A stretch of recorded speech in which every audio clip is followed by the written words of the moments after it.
Bismillahirrahmanirrahim. Assalamualaikum warahmatullahi wabarakatuh. Perkenalkan, nama saya Debbie Mutiara Kaila. Saya dari kelas program pendidikan ekonomi kelas C.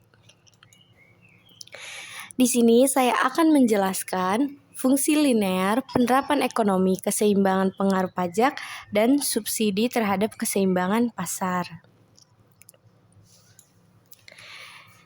Yang pertama, saya akan menjelaskan pengertian pajak. Jadi, pajak adalah iuran rakyat kepada kas negara berdasarkan undang-undang atau yang dapat dipaksakan dengan tiada mendapat jasa timbal balik yang langsung dapat ditunjukkan dan yang digunakan untuk membayar pengeluaran umum. Pajak ada 3 jenis. Yang pertama itu adalah pajak penghasilan atau PPH, pajak bumi dan bangunan atau PBB, pajak pertambahan nilai atau PPN. Nah, di sini adalah pengertian jenis-jenis pajak menurut para ahli. Jadi, menurut Waluyo, pajak penghasilan adalah dikategorikan sebagai pajak pusat, tetapi ditinjau dari sifatnya sebagai pajak subjektif. Dan yang kedua, menurut Richard, bahwa pajak pertambahan nilai adalah termasuk dalam golongan pajak yang dikenakan atas konsumsi suatu barang ataupun jasa tertentu di daerah pabean Indonesia. Menurut Haji Bohari bahwa pajak bumi dan bangunan adalah pajak yang dikenakan atas harta tak bergerak, maka yang dipentingkan adalah objeknya. Dan oleh karena itu, keadaan atau status orang atau badan yang dijadikan subjek tidak begitu penting dan tidak mengaruhi. Selanjutnya, saya akan menjelaskan pengertian subsidi. Menurut para ahli, menurut Dani Iskandar dan kawan-kawan, pengertian subsidi adalah bantuan yang diberikan pemerintah kepada produsen sehingga harga yang ditawarkan sesuai dengan keinginan pemerintah dengan harga lebih murah daripada harga semula. Fungsi penawaran sebelum subsidi adalah P sama dengan F dikali Q. Fungsi penawaran sesudah subsidi adalah P sama dengan F dikali Q dikurang S. Besarnya subsidi yang diberikan pemerintah adalah S sama dengan S dikali Q, di mana S adalah jumlah subsidi dan Q adalah jumlah produk setelah subsidi. S adalah subsidi per unit produk. Selanjutnya saya akan membahas keseimbangan pasar. Jadi harga keseimbangan atau price equilibrium akan terjadi pada saat demand atau permintaan ketemu dengan penawaran atau supply. Disebut harga keseimbangan karena harga di mana pada harga tersebut telah terjadi keseimbangan jumlah barang yang dibeli dengan jumlah barang yang dijual. Jadi apa sih pengaruh pajak terhadap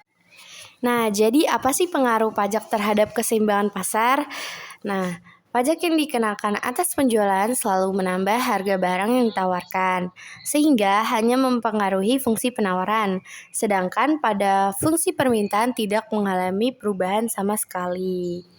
Ini adalah contoh rumusnya, yaitu adalah fungsi penawaran sebelum dikenakan pajak adalah P sama dengan F dikali Q, dan fungsi penawaran setelah dikenakan pajak T per unit adalah P sama dengan F dikali Q ditambah T. Maka keseimbangan pasarnya adalah dengan memecahkan fungsi persamaan penawaran sebelum dan setelah dikenakan pajak, total pajak yang diterima oleh pemerintah adalah T. Pemerintah sama dengan pajak dikali Q pada keseimbangan setelah pajak. Pajak yang ditanggung oleh konsumen adalah PT dikurang PE dikali QT. Setelah itu, pajak yang ditanggung oleh produsen adalah total pajak yang diterima oleh pemerintah pajak yang ditanggung oleh konsumen. Pengaruh subsidi terhadap keseimbangan pasar yaitu adalah Subsidi adalah tadi ya bantuan yang diberikan pemerintah kepada produsen terhadap produk yang dihasilkan atau yang dipasarkan sehingga harga yang berlaku di pasar lebih rendah sesuai dengan keinginan pemerintah dan daya beli masyarakat meningkat. Jadi ini adalah fungsi penawaran setelah subsidi adalah F dikali Q sama dengan P ditambah S atau P sama dengan F dikali Q dikurang S. Keseimbangan pasar sebelum subsidi adalah QD sama dengan QS atau PD sama dengan PS. Keseimbangan pasar setelah pajak adalah PD sama dengan PS. Subsidi untuk konsumen adalah SK sama dengan PD dikurang PS dikali QS. Subsidi yang diberikan oleh pemerintah adalah SG sama dengan rumusnya yaitu S dikali QS, dan subsidi untuk produsen adalah SP sama dengan S dikurang PD dikurang PS dikali QS. Jadi itu. Baik, Ibu, presentasi saya sudah selesai dan saya izin menanyakan apa sih itu pajak subjektif itu? Baik Bu, itu saja yang bisa saya tanyakan. Kurang lebihnya mohon maaf. Wassalamualaikum warahmatullahi wabarakatuh.